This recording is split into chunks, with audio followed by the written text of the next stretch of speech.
Hello বন্ধুগণ, আজকে সবার সাথে একটা খুবই মজার অভিজ্ঞতা শেয়ার করব। অভিজ্ঞতাটি হলো কলা গাছে ওঠা। সে বিশাল এক কলা গাছ, কলা গাছের মধ্যে সেই মই দিয়ে সেই গাছে উঠতে হলো। বিশাল এক ছড়া কলা, সাথে আছে আমার সহযোগী, আমার সেই বেয়াই, তার নাম হচ্ছে শুভ। দুইজনে গিয়ে শুরু করলাম কলা গাছ আরোহণ। তারপরে কলা গাছের উপরের অংশ থেকে যে কলাগুলো পরিপক্ক ছিল সেই কলাগুলো কাটা শুরু করলাম। একটা দুইটা করে কলা কাটছি। আমার ভাই বলছে যে মাথার উপরে কলা ফেলো না।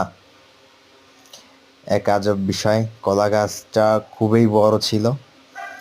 মই বেয়ে বেয়ে উঠলাম সেই কলা গাছে। এক গাদি কলা,